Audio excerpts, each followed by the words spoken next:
제 이름은 서철원입니다. 경찰아 와서 배우려고 왔는데 여러분 운명도 하시고 손님도 하셔가지고 또 좋은 면을 너무 강조를 많이 해가지고 설득이 많이 된다고 생각합니다. 근데 저는 의견이 좀 달라요. 회심 준비로는 회심 준비로 내용 제가 내용은 믿기로 작정합니다. 그리고 회개합니다. 회개만 해서 소용이 없고 회개의 열명문제예요. 선행을 해야 됩니다. 그리고 믿으면 성령 중생시켜요. 그렇다고 그렇게 된 게 아닙니다. 여기 회심 준비로는 자유의지가 살아있다는 것이 기본 전제입니다. 개혁신학 저쪽 100세년의 이 청교도들이 율법대로 하나님을 잘 섬기기 위해서 정부의 박해를 피해서 1620년 플라워를 타고 미국으로 건너갔습니다. 열심히 율법 지켰어요. 잘 지켰습니다. 그때는 자기 율법 지키니까 그리스도 중공사 필요가 없어져요. 그 그리스도가 인간 예수로 그냥 결착됩니다. 그래서 일일신론이 자유주의가 불합화되는 자유가 미국에 도달하기 전에 벌써 일일신론이 됐습니다. 성경 원래 가마 우면 수준이고 예수 그리스도 인간 예수로 가면은 삼위일체가 될 수 없죠. 성과 하나님은 하나님이라. 그런데 일일신론이 나왔습니다. 그리고 이런 내용은 1618년에 19년 도트총회에서 개혁과 총회를 열었습니다. 그때 알미니안 파들이 왔는데 패했어요. 그들이 영국으로 건너가서 왕실에 그때 헨리 8세가 종교개혁을 일으켜가지고 수장령을 내려서 내가 세상 세속 권세에 들어온 수장이 아니라 교회로 수장이다 그렇게 주장을 했는데 개혁하는 교회 나와 그냥 똑같이 하는 말씀이 심판받아야 된다는 주장 앞에 이 주장 계속 이기기 어렵게 됐습니다. 그런데 그 독립총에서 밀려난 국민들이 와가지고 왕이 교회로 다 응할 수 있습니다. 찬동을 했습니다. 그래서 영국교회가 생겨났습니다. 그 5교회 왕실하고 귀족들하고 거죠. 지금 열심히 한국에 많이 켜지고 많이 찬양되는 생활적 학파의 내용도 다 이 5교회에서 나왔습니다. 그리고 문경도 거짓말 말하겠습니다. 하여튼 좋게 많이 말씀만 그 회심 준비론에도 글씨 구속사에 대한 강조를 없었습니다. 은혜로 구원을 이루는 이 알미니안의 신앙의 기본은 은혜로 돕고 본성이랍니다. 그러니까 공로는 결국 인간에게 있어요. 본성에게. 결국 주도권이 인간에게 있습니다. 개혁신학은 모든 일의 주도권이 하나님께 있다. 예, 회심 준비로는 끝까지 하고 능동적 순종에 대해서 말씀 인사를 좀 못드려서 죄송한데 좋은 시간을 주시면 자 종교개혁자가 루터와 칼빈에게 있어서는 하나님 인간을 창조하실 때는 적극적 거룩과 의와 선의 상태로 창조했습니다.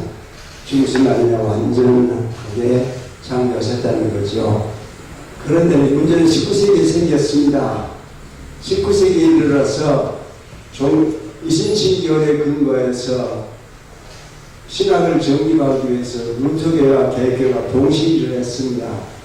이 신학을 변화하고 언어가 있어야 되는데 그때 막 일어난 르네 데카르트의 철학의 용어들로 하려고 많이 시도했는데 용어가 부족했는지 아니면 로마교에서 그런 금서 목록에 넣었기 때문인지 옥스퍼드에서는 르네 데카르트처럼 못 가르쳤으면 왜 교황청에서 금서 목록에 넣어놨거든요.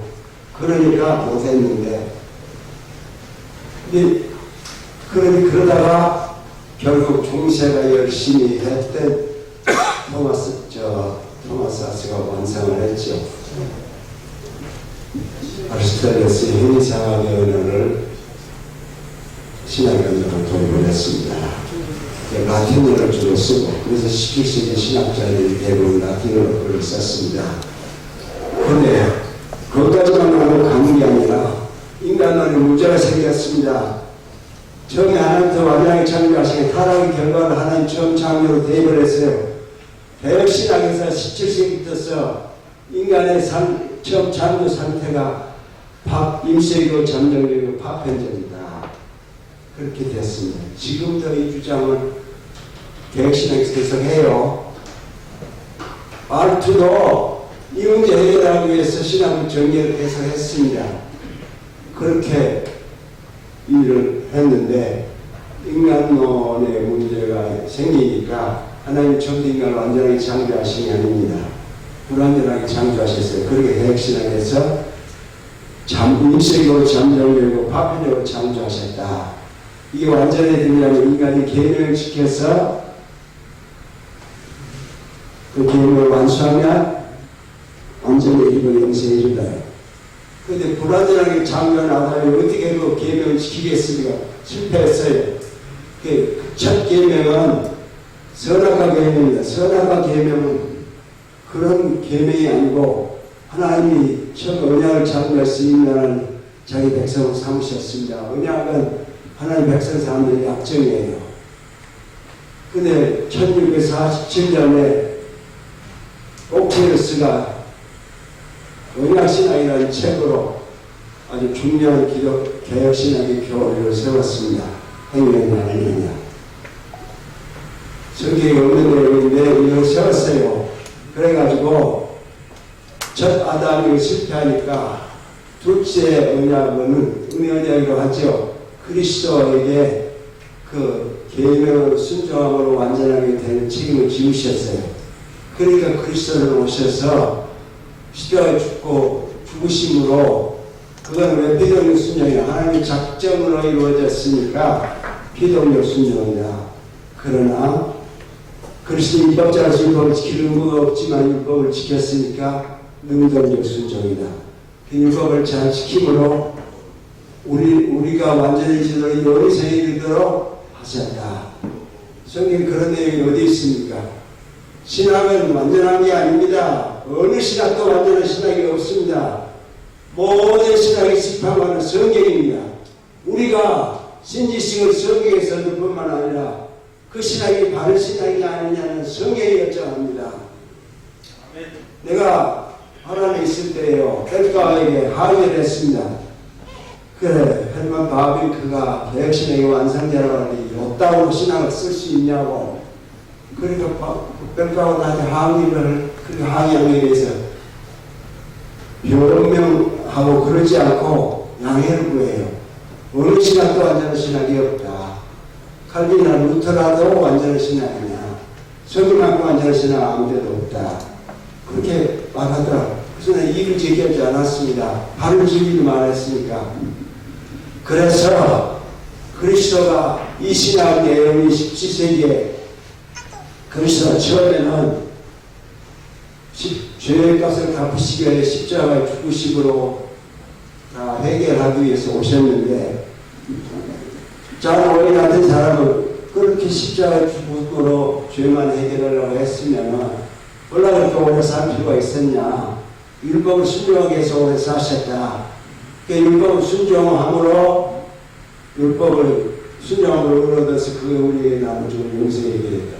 성경에 아무데도 그런 증거가 없습니다. 없어요. 그리스도에게 율법을 지키도록 하는 우리를 부감으로 결국 우리도 율법을 지킬 수 있다는데 만들어요. 율법을 지켜서 구원을 얻을 사람이 어디 있습니까? 성경에 어디에 율법을 지킴으로 구원을 얻는다고 되어 있습니까? 그리스도가, 우리는 지금 여기서 걸러 넘어지는 한 성경절이 있습니다. 율법을 성취하셨다. 성경 그 말은 618개의 율법 조항을 다 지키는 걸로 우리는 이해하고 있어요. 그렇지 않습니다. 율법을 성취하셨다는 것은 율법의 요구를 성취하신 것이, 율법이 요구하는 무엇입니까? 범죄했기 때문에 죄값을 갚으라는 것입니다. 그리스도께서 십자가에 피 흘리심으로 율법의 요구대로 죄값을 갚으셨어요. 그러니까 모든 율법 성취하셨습니다. 우리에게 율법의 요구를 하나도 지우실 필요가 없게 됐어요. 우리 완전 해방되었습니다. 오늘 강조하는 분들의 모든 강조가 자유의지가 기본으로 전제되어 있고 율법을 지킬 수 있다. 또 처음부터 율법의 순종으로 다 이루어졌고 십자가에 죽습니다. 그런 거다. 연상으로 그렇게 했는데 나는 내가기에는 그런 내용성이 없다고 봅니다. 교수님 시간이 지금 이제 다 됐습니다. 10분 되었습니다. 네. 조금만 더 말씀 조금만 좀 말씀 정리해 주시기 바랍니다. 감사합니다. 그러니까 이런 거는 성의 경계 아니고 인간의 사회에서 나온 것입니다. 개혁교회하고 루터교회가 다 라틴어로 쓰면서 아리스토텔레스의 언어로 신학을 하면서 사변하는 일을 열심히 경쟁을 했습니다. 그들이 다 라틴어로 17개의 신학자를 글 썼어요. 그 내용이 어렵기 때문에 더 어려운데 하일리 해퍼가 쓴 모금주의 개혁교회 교약이라는 책에 보면은 17세기 신학자들의 글이 인용되어 있습니다. 보면은 너무 사변적이라는 느낄 수 있습니다. 우리에게 복음은 예수 그리스도 우리 모든 죄값을 갚으셨으므로 그를 믿기만 하면 그게 바로 우리예요. 바울이 말한 내용이 그거에 딴 게 아닙니다.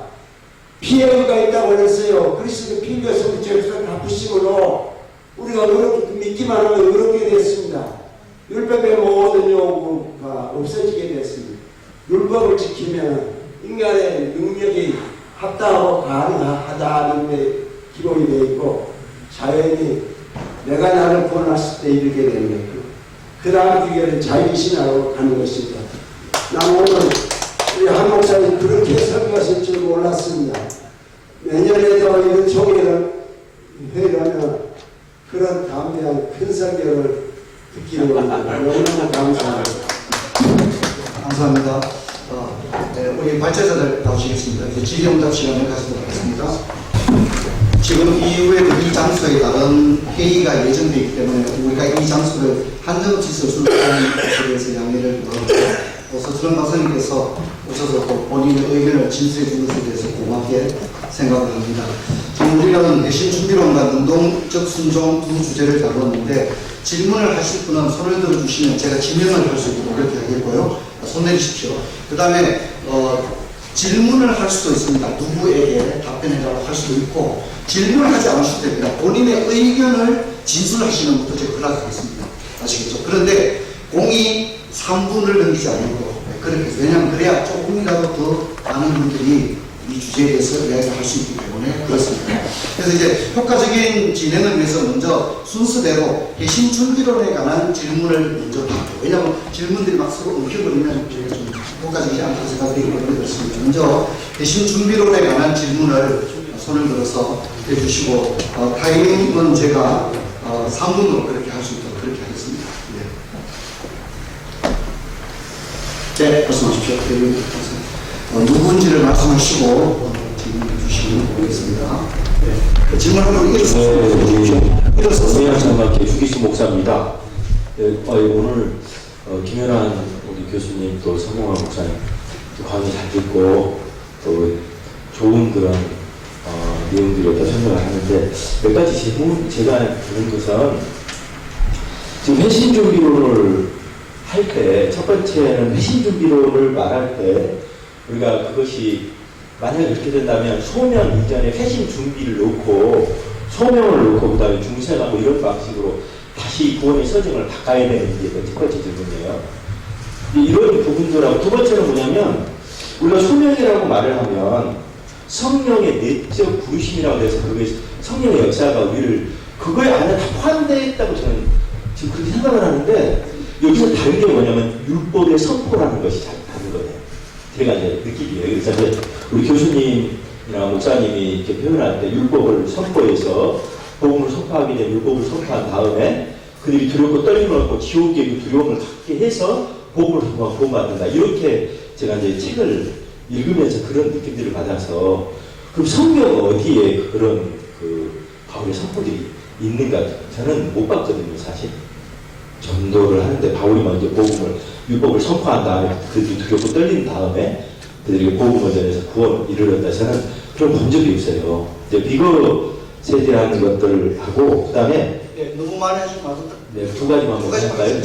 아까 그래서 이제 최신 준비란이라는 말을 사용할 필요가 저는 없는데 왜 이걸 해서 이렇게 복잡하게 만들었는가에 대한 거예요. 왜 그러냐면 이게 지금 소명 안에가 다 들어가 있는 사실 우리가 성령이 우리를 고난이든 어떤 것을 통해서 우리 안에 역사하셔서 복음을 받아들일 수 있는 우리 안에 역사들이 저는 있다고 저도 믿거든요. 성령이 부르신 그리고 복음이 선포돼서 복음을 믿음으로 우리가 구원해주고 내가 복음을 믿어서 내가 내 자유와 의지로 내가 주 예수 믿는다고 내가 믿음 고백하면 그게 믿음이어서 성령이 내주하시고 그리고 이렇게 역사한다고 저는 그렇게 믿고 또 우리 교단도 그렇게 하는데 이 부분을 너무 이렇게 회신 준비론을 우리 김현환 교수님이 잘 포장을 하신 것 같은 그런 느낌을 제가 들어요. 왜 그러냐면 원래하고 너무 이렇게 많이 포장된 그 느낌을 제가 많이 그냥 책을 많이 저도 읽으면서 한번 김현환 박사님께서 말씀 주시기 바랍니다. 포장한 건 아니고요. 사실은 우리가 회신 준비 교리를 2차 자료들을 많이 읽고 판단을 하세요. 누가 쓴 글, 회신 준비 교리에 대해서 누가 쓴 글. 근데 이제 저는 어떤 분하고 논쟁도 해봤지만 원자료를 읽고 저에게 말씀하시는 걸 한 번도 못 봤어요. 왜냐하면 청교도들이 정말 뭐라고 얘기했는지를 봐야지 어떤 사람이 쓴 글을 보면 안 되거든요. 저는 석사 논문을 썼기 때문에 여러 폴킨스부터 해서 아까 이제 우리 소철 교수님께서 말씀하셨던 뉴잉글랜드 청교도들은 회신 준비 교리를 사실 잉글랜드에 있던 청교도들보다 조금 더 강하게 밀고 나가는 경향이 있습니다. 거기서 아까 이제 성경 목사님 말씀하셨던 준비주의자들이 거기서 나오죠. 거기 제가 뒤에 써놓은 거 보면 이게 좀 오류 주의해야 될 것들이 그 사람들한테는 걸리는 게 있어요. 그런데 우리가 보는 청교도의 주류는 17세기 잉글랜드에 살았던 사람들이 주류고 그리고 그들이 공통적으로 주장했던 제가 주장했던 내용이 맞고요. 모든 사람들이 똑같은 준비론을 주장하지 않았습니다. 그래서 그게 하나예요. 또 하나 소명에 관련된 것 말씀을 드리면은 우리가 구원서정에서 소명, 특히 이제 그 소명이 유효적 소명이잖아요. 이 유효적 소명이라고 하는 것은 준비 과정을 기본적으로 포함하지 않습니다. 왜냐하면 그거는 하나님께서 우리로 하여금 우리를 중생과 거의 같은 개념으로 보는데 우리가 보통 양면으로 보기 때문에 그것은 우리의 심령이 변화되어지는 순간 하나님의 부르심에 우리가 유효적 효과적으로 응답하게 되는 그거를 이제 그 본성의 변화에 가까운 것이기 때문에 이 준비 교리는 그 은혜가 임하기 전에 일어나는 현상이에요. 이거는 구원 서정 자체에 들어가는 게 아닙니다. 들어가는 게 아니라 그래서 제가 이제 표현할 때 어떻게까지 표현했냐면 포킨스가 제 표현이 아니라 윌리엄 포킨스는 일반적 은혜라고 부르는 거예요. 일반적 은혜라는 의미가 뭐냐면 택자들에게도 그것은 경험이 되지만 택함 받지 않은 사람들에게도 율법의 두려움을 느낄 수 있습니다. 헤롯도 바울 설교 듣고 막 떨려하고 막 그래서 헤롯 보고 물러가라 그러거든요. 아니 바울 보고 물러가라 그러거든요. 택함 받지 않았으니까 그런 반응이 나오는 거고 택함을 받은 사람은 그 두려움 그리고 율법에 대한 두려움이라는 부분도 그렇습니다. 이게 오해가 많이 하는 게 계속 율법만 선포해가지고 두렵게 만든 다음에 그 다음에 적정하게 두려워지면 복음을 선포한다는 개념이 청교도는 없어요. 그런 개념은 전혀 아닙니다. 논리적인 순서가 그렇다는 얘기죠. 청교도들은 목사들에게 율법과 복음을 항상 같이 선포하라고 해요. 그래서 그 심령이 하나님이 역사하시기에 죄를 깨닫게 하는 심령이 있으면은 율법을 성령께 적용하실 것이고 죄를 깨달으면서 그리스도를 갈구하는 믿음을 일으킬 사람에게는 하나님께 복음을 적용할 것이라는 거죠. 또 하나는 뭐냐면 이 죄에 대한 각성이라고 하는 것이 사람마다 다 다르다는 겁니다. 청교도들도 예를 들면 청교도들도 마찬가지지만 저는 이제 그 네덜란드 개혁파 신학자인 브레이크사 브라클이라고 하는 사람의 책을 번역을 한 사람이 했는데 브레이클 같은 경우는 어떻게 했냐면 하나님께서 사람을 인도하는 방식이 여러 가지다는 거예요. 꼭 어떻게 보면은 우리가 단계에 의해서 인도하시는 건 아니다. 그러나 논리적인 순서로 보나 성경적인 보로 가장 보편적으로 일어나는 현상이 당연히 죄를 깨달아야 의인이 병자가 나야 의인을 찾아가는 거니까 찾아가는 것도 내가 하나님이 도움을 주지 않고 하나님의 은혜가 없는데 내가 찾아가는 게 아니라 하나님께서 은혜를 주시는 거예요. 사실 우리가 예수를 믿는다라고 할 때 그건 자유의지의 발현입니다. 자유의지의 발현인데 그게 세 번째 질문에 답변 좀 해주시죠. 어떤 거죠? 저기 대신 준비라는 말을 굳이 써야 되겠네요. 그거는 이렇게 그거는 학문적 용어거든요. 제가 한 가지 잘 됐습니다. 네. 그건 학문적 제가 말씀을 드릴게요. 학문적 용어이기 때문에 학자들이 쓰는 용어고요. 회신 준비론이라고 했을 때 많은 분들이 그게 준비라는 말이 들어갔기 때문에 사람이 준비하는 거라고 지레 짐작을 하시는 거예요. 근데 성도들은 회신 준비라는 말 한 적도 없지만 준비되어진다 했을 때 그 주체는 하나님이셨어요. 하나님이 준비시킨다는 개념이었어요. 그러니까 준비라는 말을 자체는 저를 굳이 바꿔야 되는지 그거는 우리가 사람이라고 지레 짐작하기 때문이지 하나님이라고 생각하면 되는 거거든요. 그래서 거기까지 하겠습니다. 그런데 이제 방금 됐습니다. 교수님 말씀하신 게 간단하면 다른 분들이 또 질문할 수 있도록 그렇게 하겠습니다. 제가 말씀. 네, 질의응답은 완전하지 않습니다. 짚고 넘어가야 돼요. 됐습니다. 또 누가 또 가능하면 또 다른 분이 미션 준비론에 대해서 질문해 주시면 좋겠습니다. 왜 그러냐면 남전주도의 임진남 목사입니다. 사실은 이제 뭐 3번 이렇게 주셨는데 이 우리 한국 교회 안에 이 배신 준비나 능동 순종에 대한 그 모든 역사적인 발단에 대해서 제가 다 알고 있는데 이거를 말씀드리려면 시간이 많이 걸려서 어떻게 할 수는 없고 지금 이제 우리 임정현 목사님이 말씀을 못하게 하시고 그래서 간단하게 하겠습니다. 지금 이제 아까 우리 회심 준비론에 대해서 이미 도로트 신조에는 지금 결의가 되어 있습니다. 결의가 인간의 구원에 대해서 이것만 제가 말씀드리겠습니다. 네, 예.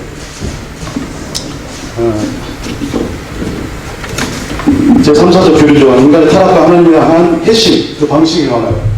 그리고 제가 내용을 안 읽겠습니다. 타락한 인간의 본성에 끼친 영향, 북대화 전파, 그리고 본성의 빛의 불충분성, 율법의 불충분성, 그러면서 복음 구원의 능력 이렇게 얘기합니다. 제6항에 따라서 본성에 비치는 율법이든 이룰 수 없는 것을 하나님의 성령의 능력으로 말씀을 통해서 또한 하의 성김을 통해서 완성하신다. 이것은 구원의 주님에 관한 복음이며 구약에서나 신약에서 마찬가지로 복음을 믿는 자를 구원하는 것이 하나님의 마음에 합한 것이다. 이미 다 우리 도르트 신조에 대해서 이런 논쟁들이 알미니우스의 학론파에 의해서 제기됐던 것들을 다 단죄했습니다. 그리고 또 한 가지 능동순종에 대한 분명한 제가 안타까운 것이 뭐냐면은 우리 교수님들이나 학자들께서 도르트 신조 우리가 소신 다닐 때 한 분이죠. 학교 다닐 때 칼빈주 5대 교리로만 딱 제목만 외우고 말았습니다. 그 내용 전체 보면 여기에 도르트 신조가 어떤 것을 정죄를 하냐면은 바로 능동순종, 율법을 예수님의 율법 모세 조항의 율법을 다 지켜서 예수님도 의로워져야 되고 자신의 구원을 획득했다. 이것이 지금 합신 교수들의 주장입니다. 김병훈 교수 죄송합니다. 무슨 교수하고 이 무슨 교수하고 제가 직접 통화하다고 본인들도 그거에 대해서 죄송하다고 예수님께서 자기도 의로워지고 자기도 구원을 받아야 되느냐 이런 문제가 능동순종을 제기하는 분들에 있어서 전개된다고 이렇게 얘기를 합니다. 이게 굉장히 중요한 얘기를 지금 하는 거예요. 그런데 여기에 도르트 신조에 대해서 어떻게 얘기하냐면 알미니우스와 학론파들이 이렇게 똑같은 얘기를 합니다. 이거를 클레라이스 바우만 교수는 이 부분을 해석을 하면서 이렇게 얘기합니다.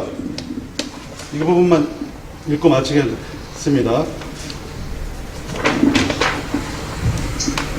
만약에 그리스도께서 율법에 대한 순종을 만족시킬 수만 있다면 이게 이제 도르트 신조 학문파들의 기술한 내용이에요. 그래서 구원을 어떻게 주냐?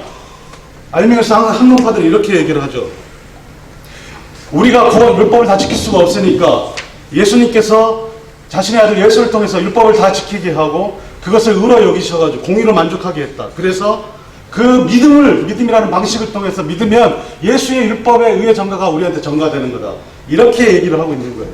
그런데 도르트 신조의 반박이 있습니다. 총회의 반박. 총회는 이렇게 얘기를 하죠. 총회는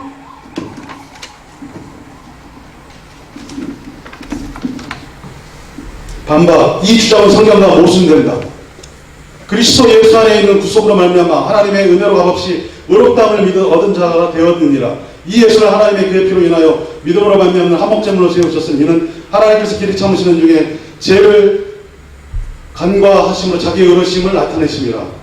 따라서 이게 제 주장이 아닙니다. 총회의 결의입니다. 따라서 위의 주장은 온 교회가 가르치는 교회의 내용, 교훈의 내용과 어긋나는 것이며 마치 그릿된 소스니스의 가르침과 같이 하나님 앞에서 인간이 의롭다 칭함을 받는 문제에 있어 전혀 잘못된 것을 주장하고 있다. 여러분, 지금 우리가 능동순종이나 이런 것을 받아들이면 우리 믿음의 선진들이 도르트 총회에서 이란으로 규정했던 알미니우스 사상을 그대로 받는 거랑 똑같습니다. 이런 부분들에서 심각하게 논의를 해야 되는데 웃지 마세요! 왜 비웃고 웃고 그러십니까? 예? 그렇지 않습니다. 아니 지금 이 부분에 대해서 이렇게 우리 믿음의 선진들이 정확하게 결의하고 논의했던 부분들이 있는데도 이거에 대해서 한 번이라도 지금 산물 가지고 이렇게 토론하자고 하면 안 되잖아요. 말 질문하라고 하면은. 네. 김일성 교수님 말씀처럼 존 머레이는 예수의 순종을 능동과 수동으로 기계적으로 나누면 안 된다고 했어요. 네. 왜 그러냐면 예수님의 순종은 전 세계가 순종입니다. 네, 알겠습니다. 목사님, 좋은 질문 주셔서 감사합니다. 이거 만약에 이 부분에 대해서 그대로 받아들이고 이거에 대해서 비판과 반성이 없으면은 우리 교단은 알미니안 항론파와 같은 생각을 가지고 있는 거예요. 네, 목사님, 질의에 대해서는 또 나중에 답변할 수 있는 기회가 있으리라 그렇게 생각합니다. 좋은 질문해 주셔서 감사드립니다. 혹시 지금 이제 시간이 많이 제한됐습니다만 대신주기도에 관한 질문은 여기까지 일단 마무리로 그렇게 아니 답변을 한번 제가 하게 됩니다. 네, 제가 답변을 요하는 것은 아닌 것 같습니다. 대신준비론에 대해서만 잘못된 내용이죠. 답변을 하나 하고 능동순종으로 주제를 아까 여기에 대해서 제가 얘기를 지금 얘기 나왔으니까요. 제가 앞에 남아있는 또 정신학자이기 때문에 간단하게 여러분이 알고 싶어 하는 것도 있기 때문에 제가 잠깐 설명하는 것도 좋을 것 같아요. 회신 준비론이라는 말을 사용하기 좋겠는가? 저는 마음이 좀 걸립니다. 압니다. 근데 오히려 우리가 중보기도 하듯이, 그렇죠? 그런 말은 별로 안 좋고 그리스도에게만 집중돼 중보라는 말이 우리가 이웃을 위한 기도라든지 도구라는 말도 너무 힘들잖아요. 그러니까 다른 걸 쓰는데 그렇게 하면 좋겠고, 대신 준비론도 하나님의 은혜를 기다리는 준비라든지 그 정도 같으면 저는 이해해요. 그러나 이게 필요 없는가? 그러진 않은 것 같아요. 그 점을 설명하는 거죠. 청교도들이 갖고 있는 대신 준비의 마음은 우리 16세기 종교계의 칼빈이나 저링의 앞에 신학이 100년이 지났습니다. 100년이 지난 다음에 사람들이 상당히 나태해졌거든요. 그렇기 때문에 그런 사람들을 위해서 한 번 더 교회에서 좀 더 교인들을 각성하게 만드는 그런 뜻으로 이런 준비가 나온 예고요. 그리고 이제 이것이 좀 이제 멀리 가게 되면 다시 이제 100년이 지나면 미국으로 건너오는데요. 사실은 우리가 에드워즈 있잖아요. 조난 에드워즈. 1703년에 태어나서 1758년인데 18세기 또 1734년 35년 사이에 노스암블랜드에서 부원노이고 그 다음에 1746부터 42년까지가 여러분이 잘 아시는 제1차 대각성운동. 에드워즈는 괜찮아요. 그러나 에드워즈 다음에 뉴잉글랜드 시아틀 거기 가면 좀 멀리 갑니다. 신학이 알빌리안 쪽으로 많이 기울고요. 그 다음에 뉴헤이븐 하면 그 예일 대학이 있는데 뉴헤이븐 시아틀로 가면 그건 신학이 많이 기울게 됩니다. 우리가 그건 공개합니다. 그러나 에드워즈에게 출발했지만 에드워즈는 정통입니다. 그러니까 그 다음에 오는 신학들이 상당히 멀리 갔기 때문에 우리가 이게 준비론을 얘기할 때는 그런 여러 가지 것들 상황을 좀 살펴보면서 대신 준비론을 누가 얘기를 하고 있는지 어느 때 얘기를 하는지 그런 것만 조심하면 되겠고요. 청교도들의 신학까지 하게 되면 우리가 고백하는 게 신앙 고백서입니다. 근데 거기까지 가게 되는 것은 별로 바람직하지 않다고 하는 것, 그 점을 제가 말씀드리려고 합니다. 나중에 제 분야 되면 얘기할 테니까. 아니 토론인데 이렇게 질문에 대해서 답 좀 하면 안 될까요? 우선 젖었습니다. 왜냐면 한 사람한테 우리가 모여서 함께 하나님의 이름과 복음의 절대적인 우리가 하나님의 불가능적인 우리의 역사나 교육주의로서 우리가 성경을 이해하는 그런 기본적인 면에서 가까이 봐야 되는 우려가 저희의 행정위원회에 우려가 혹시 유신 준비론을 주장하는 것이 하나님의 절대적인 주권과 하나님의 불가적인 은혜와 그 역사를 훼손할까 아니면 아까 우리 서울선 말씀하셨처럼 혹시 그것이 여전히 인간의 의지가 전적 타락과 부패를 믿지 않냐 인간의 의지나 지성적인 어떤 능력이 있어서 준비시키는 것이 그 속에 들어있지 않을까 하는 굉장한 염려를 가지고 있는 거죠. 그것을 다시 한번 확인하면 되는데 제가 아까 말씀드렸지만 그런 염려는 정말 하나님의 절대적인 그 주권과 하나님의 불가능적인 은혜와 인간의 완전 부패한 전적인 아주 죽어있는 그거에 대해서 청년들처럼 강조한 사람이 없어요. 그런데 이걸 생각하세요. 이걸 생각하면 우리가 예수 그리스도를 믿어 구원을 받는 것은 우리의 구원에 관한 뜻이 창세전에 아버지의 택하심 속에서 이미 결정이 된 거 아니에요. 그래서 우리가 예수님을 영접하게 돼서 예수님을 믿음으로 말미암아 죄사함을 받고 의롭다 하심을 받는 이 일의 그 과정 속에 여전히 우리가 믿는 데니까 우리 인격, 수반적인 건 아니지만 그 우리 인격으로 하여금 저나 여러분으로 하여금 예수님을 믿게 하시는 그 모든 과정이 살아계신 성삼위 하나님의 예정과 작정과 그 역사 속에서 일어난다는 대전제를 갖고 있어요. 그래서 전혀 주님께 대한 생각을 가지고 있지 않았는데 어느 날 예를 들어 전도전을 보고 그 전도전을 보고 하나님의 죄에 대한 그 무서운 과거한 심판과 지옥에 대한 그 메시지를 보고 그럼에도 그리스도 예수님을 믿음으로 알며 구원을 주시는 하나님의 복음의 그 내용을 보고 굉장한 마음의 두려움을 가지게 돼서 결국은 그런 영으로 해서 예수님을 구주로 영접하여 구원의 즐거움과 확신에 이르게 된다. 이게 이제 믿는 사람들의 영적인 스토리 아니에요? 그게 이제 전도 방법은 다 다르나. 그러니까 여기에 대한 어떻게 하나님께서 당신의 택한 백성들을 예수 그리스도를 믿게 하시는가, 어떻게 회심하게 하시는가에 대한 연구를 정말 청교도들이 이제 성경에 어디 그런 게 나왔냐 그러면 안 되고 성경에 있는 걸 가지고 연구를 해서 아까 말씀드렸잖아요. 누디아가 바울로부터 복음 전도를 듣고 들었을 때 그 사도행전 기자 누가는 뭐라고 표현하는 말이 자주장사 하나님을 공경하는 옛날 성경은 하나님을 부요하는 그렇게 써 있어요. 그러니까 경외하는 그렇게 써 있는데 하나님을 경외하는 여자 그가 그 말씀을 들으니까 주께서 그 마음을 여셔서 예수님을 영접했다고 했잖아요. 그러니까 이제 그래서 이 하나님을 공경하는 여자라는 말은 그날 복음을 듣고 금방 공경하는 마음이 들어왔는가 아니면 그 복음을 듣기 전부터 자기가 명확하게는 이해를 못하지만 하나님을 두려워하는 마음이 그 복음을 전도받는 사람들 가운데 사정이 있었단 말이에요. 이게 여기에 대한 관심을 굉장히 기울였어요. 그러니까 하나님의 그런 놀라운 하나님을 두려워하게 하는 마음이 누구에게나 다나 아니란 말이에요.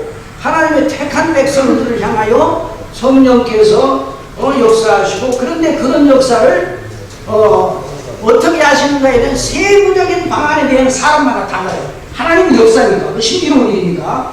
그럼에도 불구하고 보편적으로 교회라는 방편을 통해서 하나님의 성령이 역사하신다. 이런 거에 대한 그 연구거든요. 그러니까 여러분들이 염려하는 것처럼 우리 서 박사님이 아까 염려하시는 것처럼 회심준비론이 인간이 여전히 의지에 여기 남았다든지 하나님께 대한 뭐를 이렇게 선언해 갈 수 있는 게 이런 말에 뭐가 전혀 청교도들처럼 철저하게 인간의 절대 부패를 말하는 사람이 없어요.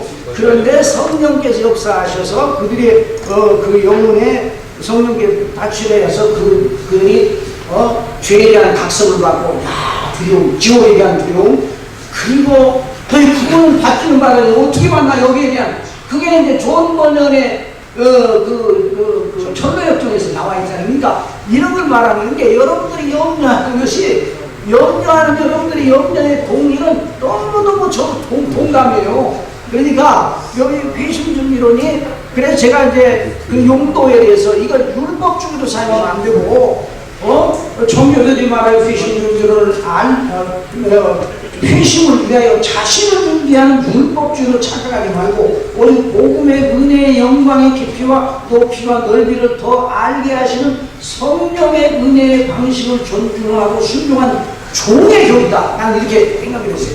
비유점을 그래서 그렇게 말씀드립니다. 네, 우리 답변자들도 3분을 남기고 목사님 질문이시죠. 네, 요 질문만 하고 서창원 박사 질문하고 능동순종을 규제됩니다. 맞습니다. 능동순종 시작해 주십시오. 회심 준비를 한 번만 하면 안 될까요? 다음에 또 끝나가시죠. 아니 그게 아니라 이게 왜냐하면 한번만 목사님. 자, 목사님 됐습니다. 제가 진행자고 이렇게 해가지고 질문했으니까 목사님 능동순종 질문해 주시면 충청로에 신학부에 있는 장은인 목사입니다. 저는 그 능동순종에 대해서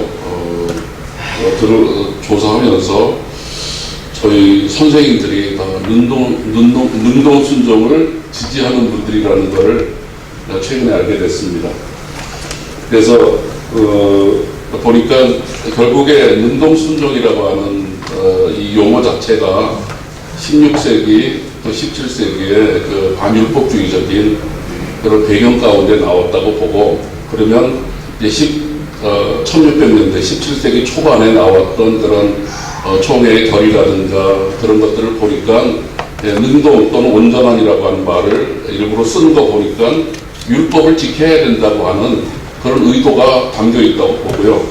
1647년에 우리 웨스트민스터 신앙고백서 표준문서가 채택될 때 거기에 의외로 많은 부분이 율법에 대한 부분이 포함되어 있는 것 보면 율법 폐기론에 대한 또한 또 하나의 반응으로 나온 것이 웨스트민스터 신앙고백서가 아닌가 그런 생각을 합니다. 그러면 웨스트민스터 신앙고백서를 만들 때 그 역사적인 환경을 아는 분들이 굳이 우리 대신대학교 김 교수님의 글을 제가 아주 감명 깊게 보는데요. 그분들이 굳이 능동이라든가 수동이라든가 하는 말을 쓰지 않고 온전한 또는 퍼펙이라는 말을 썼다는 사실, 그것이 분명히 의미가 있는 것이고 또 거기에는 어떤 의도가 있을 것이다 라고 하는 겁니다. 그래서 제가 우리 김 교수님한테 드리는 것은 아까 여기 온전함이라고 하는 말이 빠졌다고 그러는데 그 영어로 보면 perfect obedience라고 하는 말이 명확하게 나오고요. 그리고 율법 전체를 지켰다라고 볼 수 없는 것이 고 나오는 형용사 절에 once라고 하는 말이 나옵니다. 그리고 거기에 현재 완료형을 쓰지 않습니다. 그거는 한 번으로 끝났다는 사건이죠. 그리고 거기에 보면은 뭐 EPC에서 나온 현대 번역 같은 경우 보면 once and for all이라고 하는 말을 썼는데 그것은 단번에라고 하는 뜻이거든요. 그래서 그런 측면에서 분명한 의도가 거기에 담겨 있다라고 하는 측면에서 김 교수님한테 드리고 김길성 교수님한테는 제가 드리고 싶은 것이 그 논거를 박형룡 박사님을 한 거야 뭐 어떻게 하겠어요. 그런데 PCA라든가 OPC 뭐 이런 타 교단을 미국에 있는 교단을 얘기하시는데 그는 1726년도에 미국 교단은 어떤 결정을 했냐면 그 각 목사마다 스탠다드지만 표준 문서지만 자기가 받지 못하는 부분이 있도록 허용을 해줬습니다. 그렇기 때문에 사람들이 그것을 나는 이건 못 받겠다라고 하는 영역이 있어요. 거기에 보면 중요한 점이 네서서리 앤 에센셜인데 그 텀 자체가 갖는 의미가 자유함을 준다는 거죠. 그래서 PCA나 OPC는 그런 결의를 할 수 있다고 봐요. 학자들이 그런 신학적인 연구를 할 수 있다고 보는데, 우리는 이것이 변기할 수 없고 이것이 법으로 되어 있거든요. 그리고 견해가 바뀌면 보고하라는 문구가 미국 그 헌법에는 있는데 우리는 없습니다. 그건 뭔 얘기냐면 법에 있는 대로 그대로 하라는 거예요. 이거는 법인데 우리가 온전한 순종이라는 말을 능동적 또는 수동적이라고 하는 학문적인 영역으로 할 수 있겠느냐 하는 것이 김규수 교수님한테 드리는 질문이고, 10초만. 목사로서 교인들한테 회심 준비론 얘기하면요, 교인들 이해 못합니다. 또 능동 순종 얘기했더니 우리 신학부 충청로에는 시골이라서 그런지 신학부 목사들이 난리 났습니다. 그런 게 어디냐고.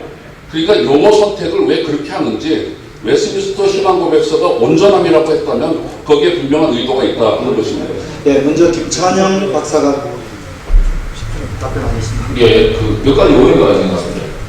여기서 빠진 영어 원문은 whole이라고 전체.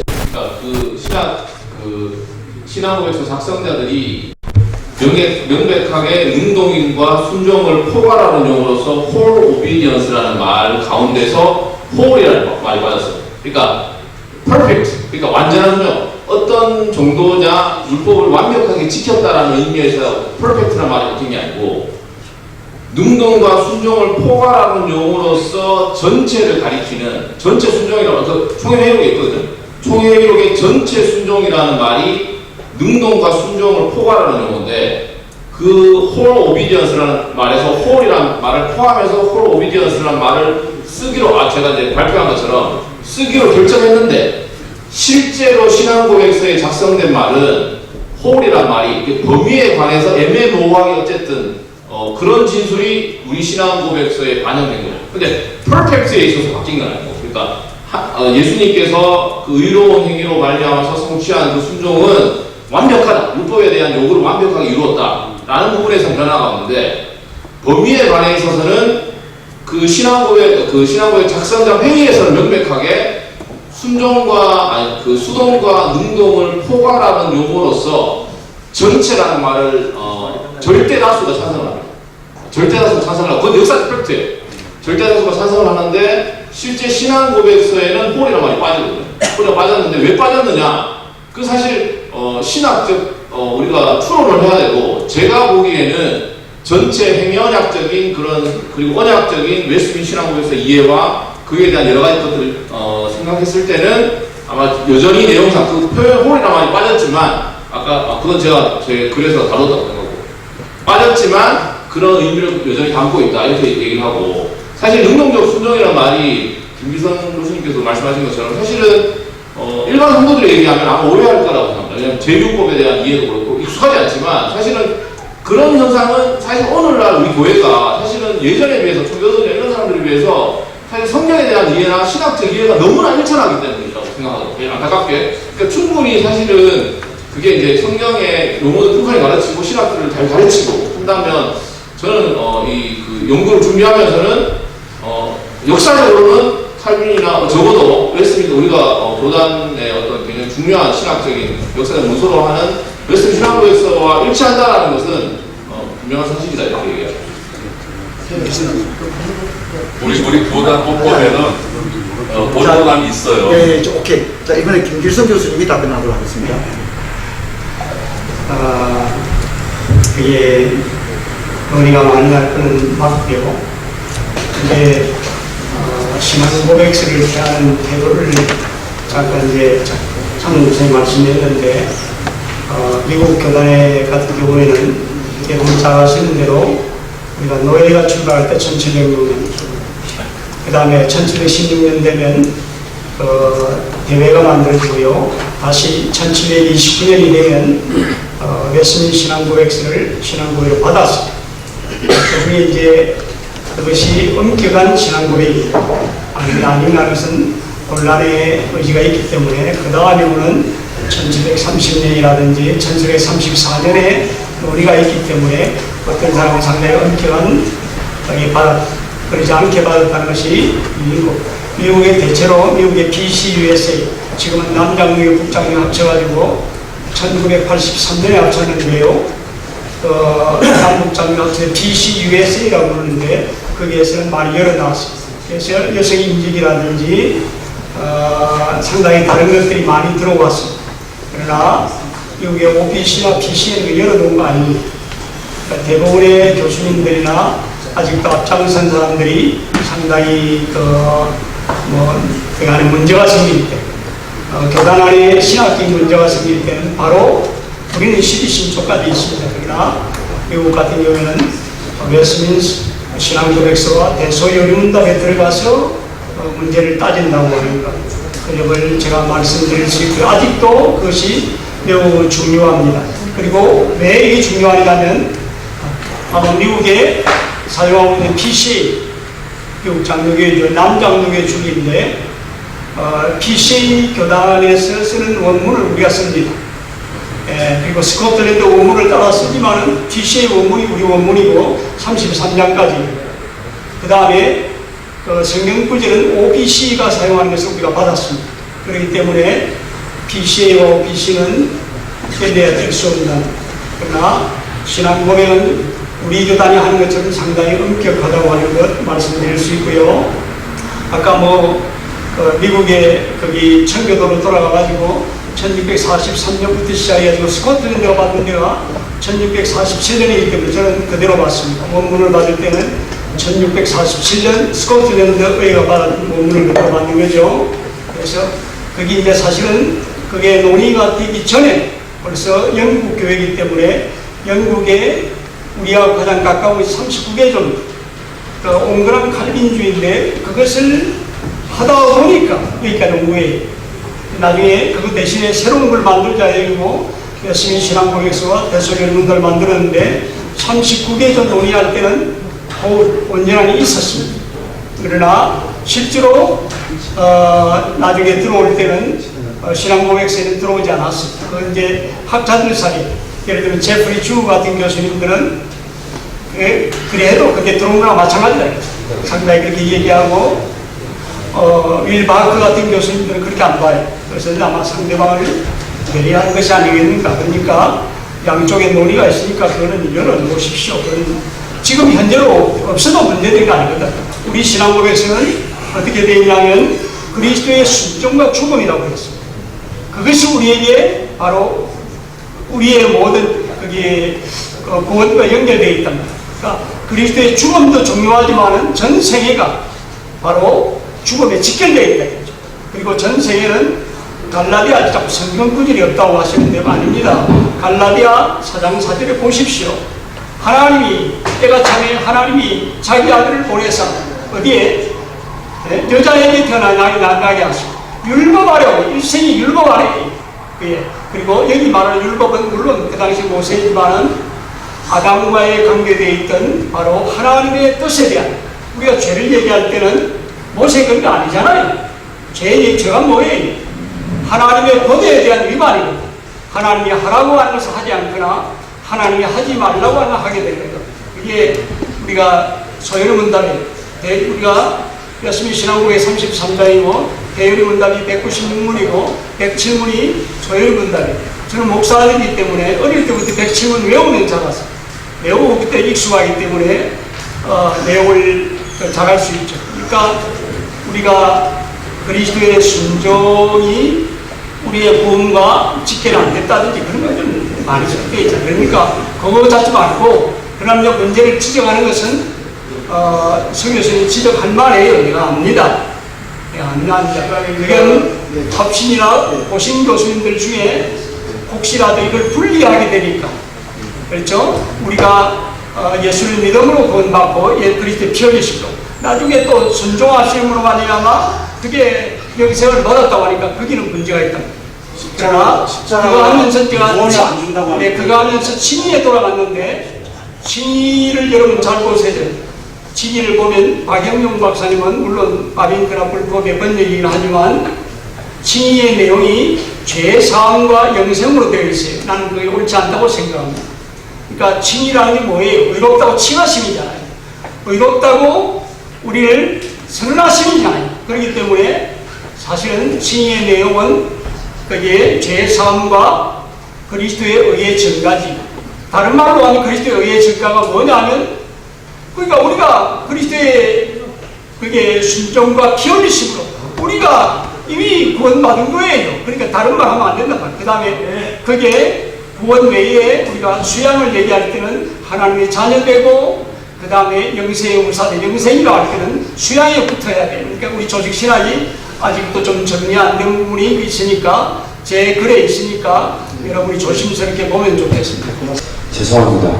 이런 그 토론회가 많이 있었으면 좋겠다. 그 다음에 또 하나는 너무 짧은 시간에 발제자들의 시간을 주지 않은 것들이 너무 안타깝기도 하고, 또 이게 토론할 때는 이렇게 주고 받고 하면서 하는 건데 이게 좀 제한이 돼서 조금 안타까운 면이 있고, 또 교장에서 이런 장이 많이 열렸으면 좋겠다는 생각을 개인적으로 갖고 있습니다.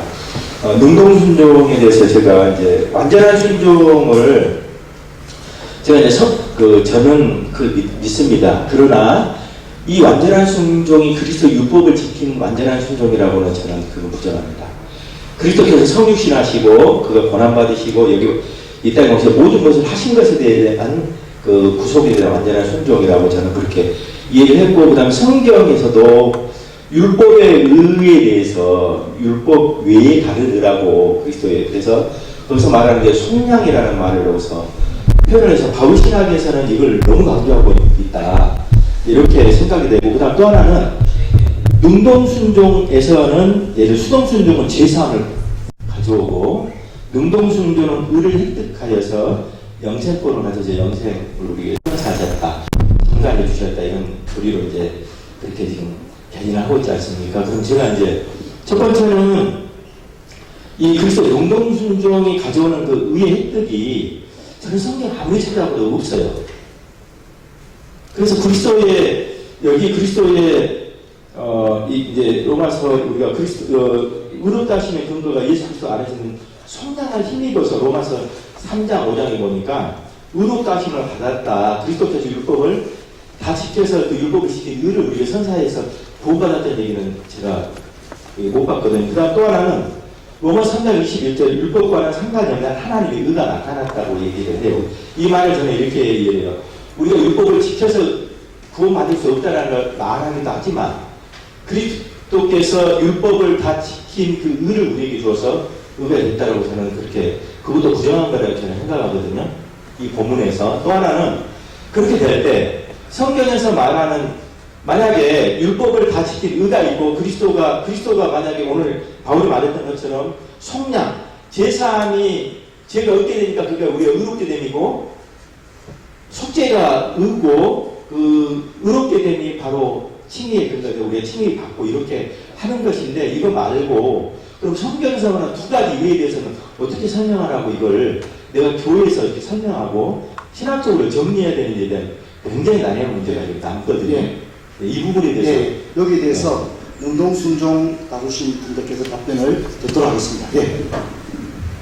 예, 사실은 칭의의 근거로서 그리스도의 순종을 말하는 부분이 있습니다. 제가 읽진 않았는데 로마서 5장 18절 말씀입니까? 거기 보면 그러면 한 범죄로 많은 사람이 정죄에 이른 것 같이 한 의로운 행위로 말미암아 많은 사람이 의롭다 하심을 얻었다 하고, 이 의로운 행위가 이 웨스민 신학교에서 신학자들은 순종으로 이해를 하는 거죠. 근데 이 의로운 행위의 범위를 이제 수동적 순종만을 얘기하는 분들은 속죄에 제한을 하고, 이제 일반적인 다수의 입장들은 여기가 바로 구별을 할 수 있다 하더라도 전체 순종을 가리킨다라고 이해를 하는 거죠. 요거는 정가교리에 대한 가르침이기도 하고, 그 앞뒤 문맥을 보면 속량이라는 예와 그리스도 구속에 대한 얘기가 나오는데 율법을 지킨 의라는 그 맥락을 저는 찾을 수가 없었어요. 그러니까 지금 목사님께서 질문하신 건 칭의에 있어서 그 순종은 속량만을 가리키는 건, 성경에서 속량만을 얘기하신다고 하셔가지고 제가 지금 이 구절을 말씀드린 거고, 그러니까 이 구절을 가지고 아까 얘기한 것처럼 웨스민스 신학으로서 신학자들은 수동적 순종을 말하는 사람 그렇게 해서 지금 목사님과 동일하게 이것은 이 의로운 순종은 하나의 순종, 십자가의 죽음만을 가리킨다라고 하는 입장도 있었습니다. 아니 그렇지 않아. 그리스도 완전한 설명 들으십시오. 예, 그런 입장도 있었거든요. 그래서 제가 볼 때는, 저는 이제 그 질문에 대한 것이, 그러니까 지금 저는 이런 느낌을 받거든요. 능동적 순종을 반대하는 입장은, 이건 성경적이다. 그리고 능동 순종을 얘기하는 건 사면적이다. 이렇게 약간 이런 이해가 들리는데, 제가 볼 때는, 사실은 그 웨스턴 신학교에서 신학자들도 해석적 고민을 많이 했고, 거기에서 수동적 순종에 제한된다는 입장을 가진 사람들도 결국 자신의 입장을 철회하지 않았지만, 사실은 가장 중요한 어떤 역사적인 어떤 제가 볼 관찰은 그들도 정리하지 않았어요. 서로 정리하지 않았지만 결국 거기에 수긍을 했고, 물론, 그러니까 거기에 대해서 이렇게 반론하면 안 될까요? 예, 지금 이제 그만하면 죄송합니다. 네, 이풍인 교수님 그래도 오래 기다리고 박은 계속 요청했는데 제가 못했고요. 마지막 마치. 예. 네, 저는 개포교회 담임으로고요. 지금 총신대학 신학대학원에서 신약서론 가르치고 있습니다. 저는 성경 가르치는 사람이에요. 그래서 성경이 중요하다는 게 저는 너무 좋습니다. 저는 사실 이 자리에 올까 말까 고민을 했어요. 왜냐하면 요 다음에 제가 순서를 있거든요. 총회에서 저에게 의미안 맡긴 그거 보고하는 자리인데, 참석할까 말까 하다가 있어서 흥미로워서 제가 왔는데요. 저는 뭐, 그렇게 좀 떨어져 있는 사람이죠. 제가 받은 느낌은, 저는 목회를 15년 지금 하고 있는데요. 16년째입니다. 근데, 배신 준비론이나 능동적 순종이라는 말 전 한 번도 해본 적이 없어요. 저희 교회에 그래도 박사들이 정말 많습니다. 제가 개포동에서 사역하니까 5,000 몇백 명 되는 사람들하고 사역을 하니까 엘리트들이 많거든요. 근데 한 번도 능동적 순종이나 배신 준비론이라는 이야기를 해본 적이 없어요.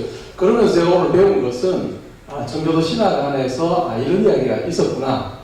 그리고 이런 부분이 강조가 됐구나. 그리고 이런 부분은 조심해야 되겠구나 하는 부분을 저는 배웠어요. 그래서 오늘 이제 발제하신 교수님들, 목사님 통해서 제가 배웠고, 또 이런 부분은 조심해야 돼서 너무 인간 중심에 막 이렇게 하는 부분은 조심해야 되겠다. 그러나 제가 이제 전공을 히브리서를 했습니다. 히브리서를 또 박사학위 논문을 썼는데요. 그렇게 보면 그리스도의 순종에 대해서 정말 많이 말씀하시는 것 같아요. 그래서 그리스도의 순종 우리 강조하고 또 그렇게 본받으면서 그리스도를 따라 살면 좋겠습니다. 감사합니다. 네, 고맙습니다. 우리 박수부터 한번 해주시기 바랍니다. 고맙습니다. 이상 이슈를 마치도록 하겠습니다. 수고하셨습니다.